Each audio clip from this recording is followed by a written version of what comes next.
পর্যায়ে বক্তব্য রাখার জন্য বিনীতভাবে আহ্বান করছে বাংলাদেশ জাতীয়তাবাদী ছাত্রদল কেন্দ্রীয় সংসদের বিপ্লবী সাংগঠনিক সম্পাদক দক্ষিণ এশিয়ার বৃহত্তম ছাত্র সংগঠন জাতীয়তাবাদী ছাত্রদলের মুকুটবিহীন সংগঠন আমাদের কুমিল্লার গর্বের দল ছাত্র জনতার মেয়েদের বলে স্বৈরাচার আওয়ামী সরকারের আন্দোলন নির্যাতনের শিকার 262টি মামলার মধ্যে আসামে বৃহত্তর ছাত্র সংসদের তখন ছাত্র নেতা আমাদের ছাত্র দলে আমাদের হাসনাবাদ ইউনিয়ন ছাত্র দলের প্রাণের স্পন্দন বাংলাদেশ জাতীয়তাবাদী ছাত্র দলের তৃণমূল ছাত্র নেতৃত্বের প্রাণের স্পন্দন ইশাক সরকার ভাইকে বক্তব্য রাখার জন্য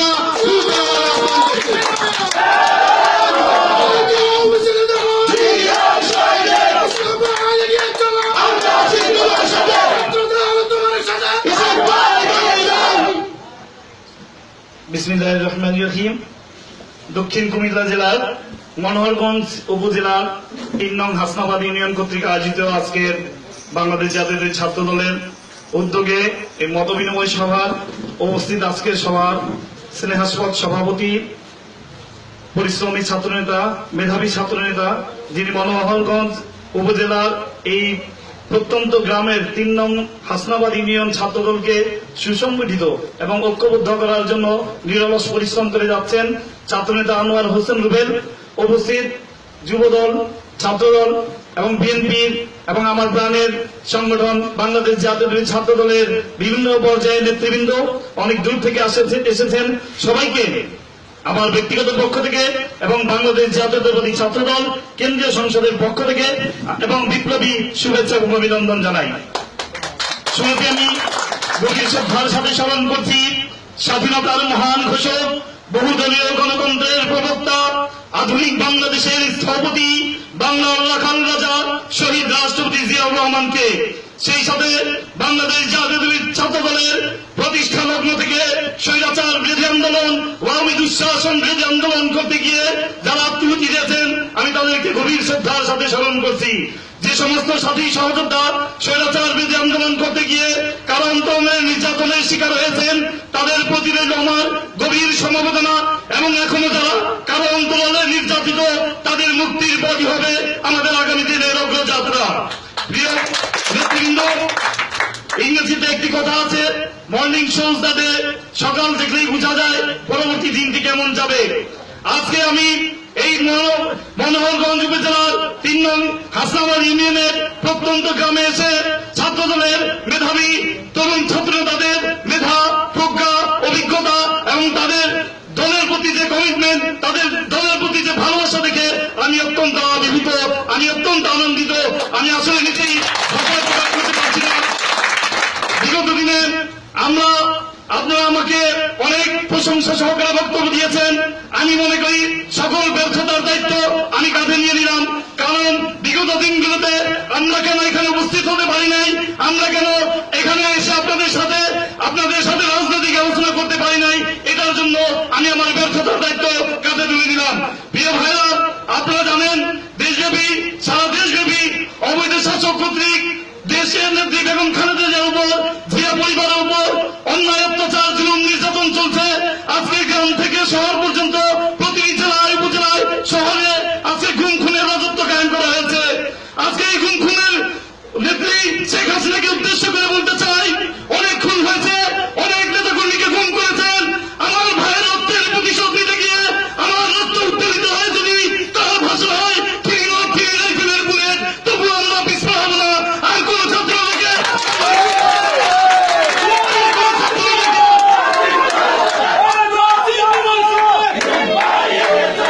এখানে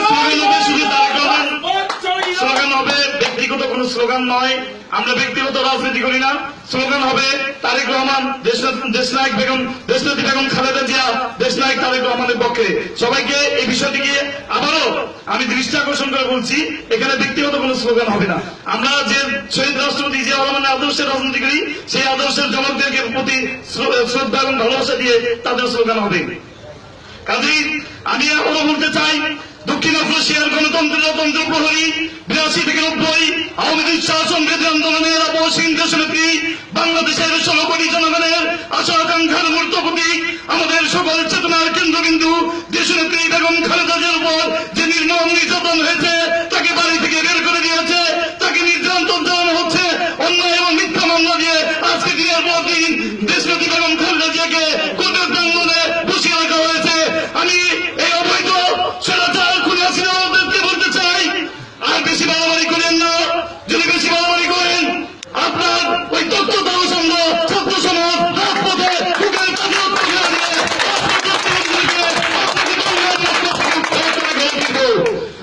স্বৈরাচার বিরোধী আন্দোলন আমরা দেখেছি। স্বৈরশাসকের সাথ যখন রাষ্ট্রীয় ক্ষমতায় ছিল, তখন ছাত্র সমাজ বুকের কাঁধে রক্ত ফেলে দিয়ে রাজপথ রক্ত রঞ্জিত করে স্বৈরশাসককে উৎখাত করেছে। স্বৈরশাসন আমাদের সহ্য হয়েছে, কিন্তু দিল্লির রক্ষিত কোন প্রতিদান শাসন বাংলাদেশের ছাত্র সমাজ মানবে না, মানবে না, মেনে নিতে পারে না। আমরা আবারও সকল নেতৃবৃন্দকে উদাত্ত আহ্বান জানাই, আগামী দিনে দেশনেত্রী বেগম খালেদা জিয়া ভীষণ টাইম এবং থার্টি যে কর্মসূচি উপস্থাপন করেছেন, এটা দেশ ও জাতির জন্য একটি মঙ্গলজনক এবং সম্মান ও মর্যাদা বৃদ্ধি করে নিয়েছে। স্বাধীনতার সার্বভৌমত্ব গণতন্ত্রকে রক্ষার কবচ হিসাবে এই সনদ আগামী দিনে দেশ ও জাতিকে ইনশাআল্লাহ উপহার দেব আমরা দেশনেত্রী বেগম খালেদা জিয়ার নেতৃত্বে। আপনারা জানেন, আমাদের প্রিয় দেশনায়ক তারেক রহমান চিকিৎসার জন্য এখনো বিদেশে অবস্থান করছেন। তারেক রহমানের বিরুদ্ধে মিথ্যা মামলা দায়ের করা হয়েছে, মিথ্যা মামলা দিয়ে একের পর এক নির্যাতন করা হয়েছে। আপনারা দেখেছেন অনির্বাণের সরকার তারেক রহমানের উপর কিভাবে নির্মম নির্যাতন চালিয়েছে। আজকে দেশনায়ক তারেক রহমান বিদেশে থেকেও দেশের প্রতি মায়া মমতা ভালোবাসা দিয়ে এখনো নেতৃত্ব দিয়ে যাচ্ছেন। আপনারা জানেন, দেশনেত্রী বেগম খালেদা জিয়া অনির্বাণ সরকার যখন শেখ হাসিনা তাদের সাথে চুক্তি করে দেশের বাইরে চলে গিয়েছিলেন, তখন দেশনেত্রী বেগম খালেদা জিয়া কারা মন্ত্রণালয় থেকে উনি বলেছেন, দেশের বাইরে আমার কোনো পরিচয় নেই, দেশের বাইরে আমার কোনো কিছু নেই, বাঁচতে হলে দেশের মাটিতে বাঁচবো, মরতে হলে দেশের মাটিতে মরবো। যিনি দেশ ও জাতির জন্য সার্বক্ষণিক চিন্তা চেতনা নিয়ে এখনো নিরলস পরিশ্রম করে এই বয়সে কাজ করে যাচ্ছেন। আগামী দিনে দেশ ও জাতিকে গণতন্ত্র এবং স্বাধীনতা সার্বভৌমত্ব রক্ষার কবচ হিসাবে দেশনেত্রী বেগম খালেদা জিয়া আগামী দিনে আপনাদের সহায়তা নিয়ে, আপনাদের সহযোগিতা নিয়ে, আপনারা যেভাবে অতীতে বিগত দিনে আন্দোলন সংগ্রাম করেছেন, জ্বালা পোড়া সেটা আওয়ামী লীগের দায়িত্ব। আওয়ামী লীগ করেছিল সেটির দায়িত্ব, সেটির মিথ্যা মামলা আমাদের কাঁধে চাপিয়ে দিয়েছে। কাজেই আমরা জ্বালা পোড়া রাজনীতিতে বিশ্বাস করি না। দেশনেত্রী বেগম খালেদা জিয়া উন্নয়ন উৎপাদনের রাজনীতিতে বিশ্বাস করে। কাজে আগামী দিনে দেশ ও জাতির কল্যাণের জন্য দেশনেত্রী বেগম খালেদা জিয়া আবারও রাজপথে নামবেন, দেশের স্বাধীনতা সার্বভৌমত্ব এবং অখণ্ড গণতন্ত্রকে রক্ষা করবেন। আমি বিগত 2 দিন যাবৎ আপনাদের এখানে উপস্থিত হয়েছি। আমি আবারও ক্ষমা চেয়ে নিচ্ছি যে আমরা কেন্দ্রীয় যে নেতৃবৃন্দ যারা আছি আপনাদের খোঁজ খবর রাখতে পারিনি।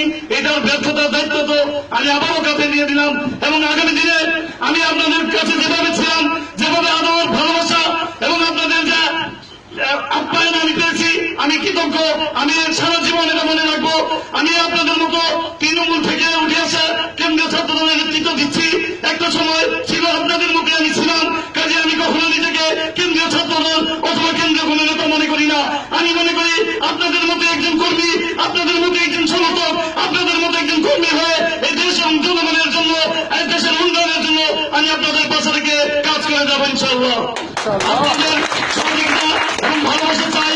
আগামী দিনে আমি বারবার যেন এখানে আসতে পারি, এদেশের এই এলাকার মাটির সাথে আমার একটা প্রাণের স্পন্দন হয়ে গেছে।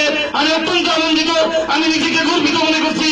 এই এলাকায় আপনাদের যে ভালোবাসা, আপনাদের যে আদর এবং বড় ভাই যারা আছেন এই এলাকায়, বিশেষ করে সাবেক সংসদ সদস্য আলহাজ আজিম ভাই, উনি সার্বক্ষণিক আমাদেরকে খোঁজ খবর নিয়েছেন। আমি ধন্য, আমি কৃতজ্ঞ, আমি চিরকাল যে আপনাদের এই আদর এবং ভালোবাসা ইনশাআল্লাহ আগামী দিনের আমাদের রাজনৈতিক পাতা হিসাবে কাজ করবে। আমি আনন্দিত, আমি চিরকৃতজ্ঞ আলহাজ ইলিয়াস আলী পাটোয়ারি ভাই, উপদেষ্টা কুমিল্লা জেলা বিএনপি, উনিও সার্বক্ষণিক খোঁজ খবর নিয়েছেন আমাদের। আমরা যে এখানে উপস্থিত আছি, আমি আসলে কোন রাজনৈতিক প্রোগ্রাম হিসাবে এখানে আসি নাই। আমি এসেছি আমার ছোট ভাই কারণ, এবং আমি প্রায় আসলে প্রত্যেকটা প্রত্যন্ত অঞ্চলে যাই, প্রায় খোঁজ খবর নেওয়ার চেষ্টা করি। আপনারা জানেন আমার বৃদ্ধ 200 উপর মিথ্যা মামলা দায়ের করা হয়েছে।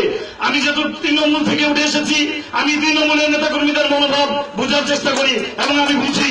এজন্য আমার সবসময় হৃদয় পড়ে থাকে এই তৃণমূলের কর্মী সমর্থকদের মাঝে। আমি এটার জন্য আনন্দিত, আমি গর্বিত। আমি আপনাদের কাছে আবারও অনুরোধ করবো, আপনারা আমাকে কেন্দ্রীয় নেতা হিসাবে ভাববেন না, আপনারা আমাকে সম্মান বা শ্রদ্ধা বা স্নেহ যেটাই করেন, আমি আপনাদের মতো একজন কর্মী এবং সমর্থক হিসাবে এই দলের এবং দেশের জন্য যাতে আপনাদের পাশে থেকে কাজ করে যেতে পারি। আমিও ধন্যবাদ জানাই খোকন ভাইকে, যার বাসায় আমরা দুদিন ছিলাম। উনি আমাদেরকে আনন্দিত, আমি চিরকৃতজ্ঞ।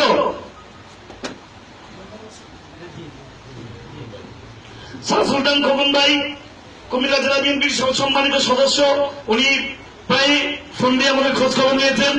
আমি অত্যন্ত আনন্দিত, আপনারও ধন্যবাদ জানাই। আমি ধন্যবাদ জানাই যারা এই ছাত্র সংগঠনকে তিল তিল করে আজকে দক্ষিণ উপমহাদেশের সর্বশ্রেষ্ঠ এবং শক্তিশালী ছাত্র সংগঠনে পরিণত করার জন্য অক্লান্ত পরিশ্রম করেছেন। আমাদের অগ্রজ, যিনি বর্তমানে যুবদলের নেতৃত্ব দিচ্ছেন, যুবদলের দায়িত্ব পালন করেছেন, এদেশের এই এলাকার শত শত হাজার হাজার কোটি কোটি যুবকের নেতার স্পন্দন যুব নেতা আব্দুল মজিদ ভাইকে আমি আমার ব্যক্তিগত পক্ষ থেকে আবারও শুভেচ্ছা এবং অভিনন্দন জানাই। আমি অভিনন্দন জানাই সাবেক সাধারণ সম্পাদক হাসনাবাদ ইউনিয়ন ছাত্র দলের শাহিন কবি শাহিন ভাইকে। আমি আমার হৃদয়ের স্পন্দন থেকে আবার আপনাদেরকে প্রতি কৃতজ্ঞতা জ্ঞাপন করছি। আমি অভিনন্দন জানাই মানিক ভাইকে, সভাপতি উপজেলা ছাত্র দলের সকলকে আমি আমার ব্যক্তিগত পক্ষ থেকে আবারও কৃতজ্ঞতা অভিনন্দন জানাই। আমি আমার প্রাণের নেত্রী, প্রিয় নেত্রী, দেশনেত্রী বেগম খালেদা জিয়ার পক্ষ থেকে, আগামী দেশনায়ক জনাব তারেক রহমানের পক্ষ থেকে আপনাদেরকে কৃতজ্ঞতা এবং আপনাদেরকে অভিনন্দন জানাই। আপনারা যেভাবে আমাদেরকে সহযোগিতা করেছেন, ইনশাল্লাহ আমি ঢাকায় গিয়ে আপনাদের এই কৃতজ্ঞতার কথা আমি ইনশাল্লাহ সকলের কাছে উপস্থাপন করব। পরিশেষে আমি বারবার এই এলাকায় আসতে পারি, আপনারা যে আতিথেয়তা, যে ভালোবাসা আমাকে দিয়েছেন, আমার আগামী দিনের রাজনৈতিক পথে হিসাবে ইনশাল্লাহ আমাকে অনুপ্রাণিত করবে, এই আশা প্রত্যাশা ব্যক্ত করে এবং আমি অত্যন্ত আনন্দিত এই এলাকার ছাত্র দলের নেতৃবৃন্দ যেভাবে প্রাঞ্জল ভাষে বক্তব্য উপস্থাপন করেছেন। আমার মনে হয় আমি কেন্দ্রীয় ছাত্র দলের একজন নেতা হয়ে এত সুন্দর ভাবে বক্তব্য উপস্থাপন করতে পারিনি। আমার বক্তৃতার মধ্যে অনেক ভুল ত্রুটি থাকতে পারে, আপনারা ক্ষমা সুন্দর দৃষ্টিতে দেখবেন এবং আপনাদের যে মেধা, এই প্রজ্ঞা এবং অভিজ্ঞতা আছে, আমি মনে করি আপনারা ইউনিয়ন ছাত্র দলের নয়, আপনারা কেন্দ্রীয় সংসদ ছাত্র দলকে নেতৃত্ব দেওয়ার মতো ক্ষমতা এবং ক্ষমতা আছে। আমি পরিশেষে সবাইকে অনুরোধ করব, ছাত্রলীগ নামক যে একটি সংগঠন আছে, সেই সংগঠনে আপনারা জানেন ধর্ষণের সেঞ্চুরি সংগঠন, এই সংগঠন কুপাকুপির সংগঠন, এই সংগঠন বিভিন্ন শিক্ষা প্রতিষ্ঠানে হামলাকারী সংগঠন। কাজেই আর ছাত্রদল যারা করে তারা হল মেধাবীদের সংগঠন। আগামীতে মেধাবীদের সমন্বয় করে বাংলাদেশ জাতীয়তাবাদী ছাত্রদল তার লক্ষ্যে ইনশাআল্লাহ অভিষ্ট হবে এবং এই স্বৈরাচার অবৈধ খুনি হাসিনা সরকারকে বাংলার মস্তক থেকে উৎখাত করে তবেই ঘরে ফিরবে, এই আশা প্রত্যাশা ব্যক্ত করে সবাইকে আমার ব্যক্তিগত পক্ষ থেকে আমার শুভেচ্ছা, ধন্যবাদ এবং অভিনন্দন জানিয়ে আমি আমার সংক্ষিপ্ত বক্তব্য এখানে শেষ করছি। আল্লাহ হাফেজ। বাংলাদেশ জিন্দাবাদ, বাংলাদেশ জাতীয়তাবাদী দল